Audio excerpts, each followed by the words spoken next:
ಕನ್ನಡಿಗ channel ವೈಟಿಯಿಂದ doctor S Tallur ಮಾಡುವ ವಂದನೆಗಳು. ಸ್ನೇಹಿತರೆ, ತಮ್ಮೆಲ್ಲರಿಗೂ ಸ್ವಾಗತ. ನಾನಿವತ್ತು ಹೇಳ್ತಿರ್ತಕ್ಕಂಥ ಸತ್ಯವಾದಂಥ ಘಟನೆಯನ್ನು ಕನ್ನಡಿಗ ಚಾನಲ್ ವೀಕ್ಷಕರು ಮನಸ್ಸುಗೊಟ್ಟು ಕೇಳಿ ಇಂಥವರ ಆದರ್ಶಗಳನ್ನು ಕೂಡ ಕನ್ನಡಿಗ ಚಾನಲ್ ವೈಟಿಯ ವೀಕ್ಷಕರು ತಮ್ಮಲ್ಲಿ ಅಳವಡಿಸಿಕೊಂಡು ಜೀವನವನ್ನು ಸಾರ್ಥಕ ಮಾಡಿಕೊಳ್ತಾರೆ ಮತ್ತು ಇಡೀ ಒಂದು ಸಮಾಜಕ್ಕೆ ಸ್ಫೂರ್ತಿದಾಯಕವಾಗಿ ಜೀವನ ನಿರ್ವಹಿಸ್ತಾರೆ ಅನ್ನುವಂಥ ಒಂದು ಸದುದ್ದೇಶದಿಂದ ಇವತ್ತು ನಾನು ಈ ಒಂದು ಸತ್ಯ ಘಟನೆಯನ್ನು ಆಧರಿಸಿದ ಸಂಚಿಕೆಯನ್ನು ಈಗ ನಾನು ಪ್ರಾರಂಭ ಮಾಡ್ತಾ ಇದ್ದೀನಿ. ಯಾಕಂದರೆ ಎಲ್ಲರೂ ಕೂಡ ಈಗ ನಾವು ವಿಚಾರ ಮಾಡಬೇಕಾದಂಥ ವಿಷಯವೇನೆಂದರೆ, ಸತ್ಯವಂತರು ಹಾಗೂ ಪ್ರಾಮಾಣಿಕರನ್ನು ನಾವು ದುರ್ಬಿನಿ ಹಿಡಿದುಕೊಂಡು ಹುಡುಕಿದರೂ ಕೂಡ ದೊರೆದಿರತಕ್ಕಂಥ ಒಂದು ಪರಿಸ್ಥಿತಿ ಈ ಸಮಾಜದಲ್ಲಿ, ಈ ದೇಶದಲ್ಲಿ, ಈ ರಾಜ್ಯದಲ್ಲಿ ನಿರ್ಮಾಣವಾಗಿದೆ. ಅದು ಮುಂದೆಯೂ ಕೂಡ ಇದೇ ರೀತಿ ಮುಂದುವರಿಯುತ್ತದೆ ಎನ್ನುವಂಥ ಒಂದು ಪರಿಕಲ್ಪನೆಯಲ್ಲಿ ನಾವೆಲ್ಲರೂ ಕೂಡ ಇದ್ದೇವೆ. ಹೀಗಿರುವಾಗ ಈಗ ನಡೆದಿರತಕ್ಕಂಥ, ಈಗ ಆಗಿ ಹೋಗಿರತಕ್ಕಂಥ ಹಲವಾರು ಸತ್ಯ ಘಟನೆಗಳನ್ನು ಕೂಡ ನಾವು ಮೆಲುಕು ಹಾಕಿಕೊಂಡು ನೋಡಿದಾಗ ಇಂಥವರು ಈಗಲೂ ಕೂಡ ಇದ್ದಾರೆಯೇ ಅನ್ನುವಂಥ ಒಂದು ಪರಿಸ್ಥಿತಿಯು ನಮಗೆ ಕಂಡುಬರುತ್ತದೆ. ಯಾಕಂದರೆ ಇಂಥ ಮಹಾನ್ ಪುರುಷರು ಈಗ ನಮ್ಮ ನಡುವೆ ಇಲ್ಲದಿದ್ದರೂ ಕೂಡ ಇವರು ನಿನ್ನೆ ಮೊನ್ನೆ ಜೀವಂತ ಇದ್ದರು. ಈಗ ಇವರು ನಮ್ಮ ನಡುವೆ ಇಲ್ಲ. ಇಂಥವರನ್ನು ಕಳೆದುಕೊಂಡ ನಾವು ಇಂಥವರು ಇದ್ದಾರಲ್ಲ ನಮ್ಮ ನಡುವೆ ಇದ್ದರಲ್ಲ ಅನ್ನುವಂಥ ಒಂದು ಮಾತನ್ನು ನಾವು ನೆನೆಸಿಕೊಂಡಾಗ ಮೈ ಎನ್ನುತ್ತೆ. ಜೊತೆಗೆ ನಾವು ಈ ರೀತಿ ಬಾಳಬೇಕೆನ್ನುತ್ತೆ. ಈ ರೀತಿ ಬಾಳಿದ್ರೆ ನಮ್ಮ ಬಾಳು ಹಸನಾಗಿರ್ತೈತಿ, ಇನ್ನೊಬ್ಬರಿಗೆ ಮಾದರಿಯಾಗಿರ್ತೀವಿ. ಜೊತೆಗೆ ನಮ್ಮನ್ನು ನಂಬಿಕೊಂಡಿರ್ತಕ್ಕಂಥ ಹೆಂಡತಿ ಮಕ್ಕಳಿಗೆ ಸ್ವಲ್ಪ ತೊಂದರೆ ಆದರೂ ಕೂಡ ತೊಂದರೆ ಇಲ್ಲ. ಆದರೂ ಕೂಡ ಸಮಾಜಕ್ಕೆ ನಾವು ಈ ರೀತಿ ಮಾದರಿಯಾಗಿ ಬದುಕಬೇಕು, ಮತ್ತೊಬ್ಬರಿಗೆ ನೆರವಾಗಬೇಕು ಅನ್ನುವಂಥ ಪರಿಕಲ್ಪನೆಯೊಂದಿಗೆ ಬಾಳಿದ ಇಂಥ ಒಬ್ಬ ಮಹಾನ್ ಶಾಸಕ ಈಗ ನಮ್ಮ ನಿಮ್ಮೆಲ್ಲರ ನಡುವೆ ಇಲ್ಲ. ಇವರು ಹೋಗಿ 2-3 ದಿವಸಗಳಾದರೂ ಕೂಡ ಇವರ ಬಗ್ಗೆ ಅಷ್ಟೊಂದು ಪ್ರಚಲಿತವಾದ ಮೀಡಿಯಾಗಳಾಗಲಿ, ಪತ್ರಿಕಾ ಮಾಧ್ಯಮವಾಗಿರಲಿ, ಟಿ ವಿ ಮಾಧ್ಯಮಗಳಾಗಿರಲಿ ಇನ್ನೂ ಕೂಡ ಬೆಳಕು ಚೆಲ್ಲಿಲ್ಲ. ಅದು ಕೂಡ ಒಂದು ದುರ್ದೈವದ ಸಂಗತಿ ಅಂಥೇಳಿ ನಾನು ಭಾವಿಸ್ತೀನಿ. ಯಾಕಂದರೆ ಭ್ರಷ್ಟರನ್ನು, ದುಷ್ಟರನ್ನು ಹಾಗೂ ಸಮಾಜಕ್ಕೆ ಕಂಟಕರಾದವರನ್ನೇ ವೈಭವೀಕರಿಸಿ ತೋರಿಸ್ತಿರ್ತಕ್ಕಂಥ, ಅವರನ್ನೇ ಪ್ರಚಾರ ಮಾಡ್ತಿರ್ತಕ್ಕಂಥ ಈ ಸನ್ನಿವೇಶದಲ್ಲಿ ಇಂಥವರು ಕೂಡ ನಮ್ಮ ನಡುವೆ ಇದ್ದರು ಅನ್ನುವಂಥ ಒಂದು ಕಟು ಸತ್ಯವನ್ನು ನಾವು ಸಾರ್ವಜನಿಕರಿಗೆ ತಿಳಿಸಬೇಕಾದದ್ದು ನಮ್ಮ ಧರ್ಮ, ನಮ್ಮ ಕರ್ತವ್ಯ ಹಾಗೂ ನಮ್ಮ ಒಂದು ಸೇವೆ ಅಂತೇಳಿ ನಾನು ಈ ಸಂದರ್ಭದಲ್ಲಿ ಹೇಳೋದಕ್ಕೆ ಬಯಸ್ತೀನಿ. ಇವರು ಯಾರೂ ಅಲ್ಲ, ಉತ್ತರ ಪ್ರದೇಶದ ಸತತವಾಗಿ 2 ಸಲ ವಿಧಾನಸಭೆಯ ಸದಸ್ಯರಾಗಿ ಚುನಾಯಿತರಾಗಿ ಉತ್ತರ ಪ್ರದೇಶದ ಶರವಸ್ತಿ ಜಿಲ್ಲೆಯ ಇಖೋನಾ ಕ್ಷೇತ್ರದಿಂದ ಆರಿಸಿ ಬಂದಂಥವರು. ಯಾಕಂದರೆ ಇವರು ಆರಿಸಿ ಬರಬೇಕಾದ್ರೆ ಇವರು 10 ರೂಪಾಯಿ ಸುದ ಖರ್ಚು ಮಾಡಿದ್ದಿಲ್ಲ. ಯಾಕಂದರೆ ಇವರಲ್ಲಿ ದುಡ್ಡೇ ಇರಲಿಲ್ಲ. ಹೀಗಿರುವಾಗ ಜನಸಂಘದಿಂದ ಬಂದಂಥ ಇವರನ್ನು ಆ ಪಕ್ಷ ಕಣಕ್ಕೆ ಇಳಿಸಿದಾಗ ಇವರ ಪ್ರಾಮಾಣಿಕತೆಯನ್ನು ಹಾಗೂ ಇವರ ಒಂದು ಪರಿಶುದ್ಧತೆಯನ್ನು ಕಂಡು ಅಲ್ಲಿನ ಜನತೆ ಬಹುಮತದಿಂದ ಆಯ್ಕೆ ಮಾಡಿ ಸತತ 2 ಸಲ ಅಂದ್ರೆ 1967ರಿಂದ 1974ರವರೆಗೆ ಇವರನ್ನು ಚುನಾಯಿಸಿ ಸತತ 2 ಅವಧಿಗೆ ಶಾಸಕರನ್ನಾಗಿ ಮಾಡಿದರು. ಈ ಅವಧಿಯಲ್ಲಿ ಇವರು ಏನೂ ಮಾಡಿಕೊಳ್ಳಿಲ್ಲ.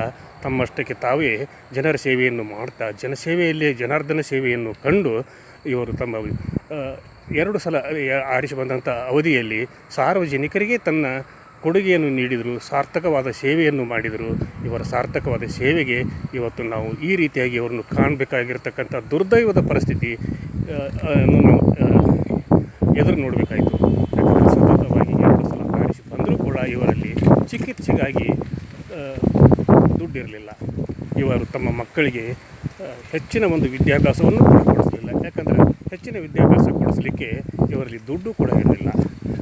ಇಂಥ ಒಂದು ಪರಿಸ್ಥಿತಿಯಲ್ಲಿ ಇವರ 2 ಮಕ್ಕಳು, 3 ಜನ ಮಕ್ಕಳು, 2 ಕೂಲಿ ಕಾರ್ಮಿಕರಾಗಿ ಮತ್ತೊಬ್ಬ ಆಟೋ ರಿಕ್ಷಾ ಚಾಲಕನಾಗಿ ಈಗ ತಮ್ಮ ಬದುಕನ್ನು ಕಂಡುಕೊಳ್ತಾ ಇರೋದು ಕಟು ಸತ್ಯದ ಒಂದು ದುಃಖದ ಸಂಗತಿ ಅಂತೇಳಿ ನಾನು ಭಾವಿಸ್ತೀನಿ.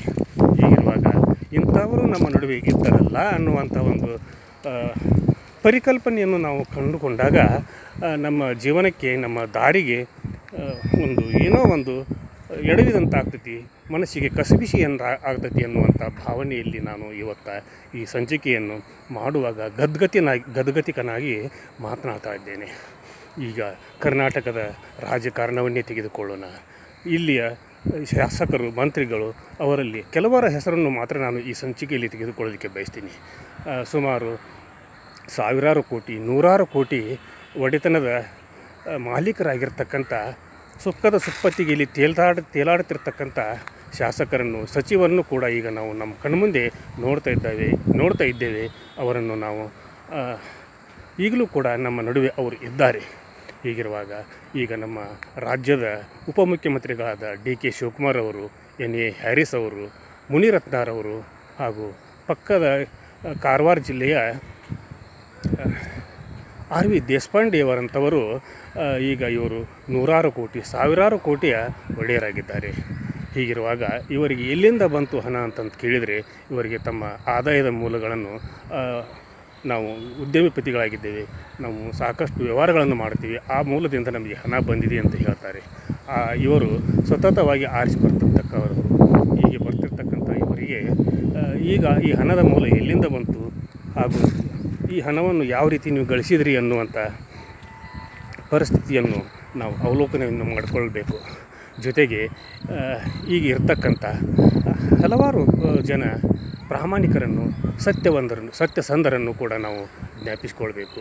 ಅಂಥವರಲ್ಲಿ ಉಪ್ನಾಳ್ ಗೋಳಪ್ಪನವರಂಥವರು, ಫಕೀರಪ್ಪ ಕೊಪ್ಪದ್ರಂಥವರು, ಜೊತೆಗೆ ಬೆಳಗಾವಿ ಲೋಕಸಭಾ ಕ್ಷೇತ್ರದ ಮಾಜಿ ಎಂ ಪಿಗಳಾದಂಥ ಎ ಕೆ ಕೊಟ್ರಶೆಟ್ಟಿ ಅಂಥವರನ್ನು ಕೂಡ ನಾವು ನೆನಪು ಮಾಡಿಕೊಳ್ಬೇಕು. ಯಾಕಂದರೆ ಇವರು ಮೂವರು ಜನ ಏನೂ ಮಾಡಿಕೊಳ್ಳಿಲ್ಲ.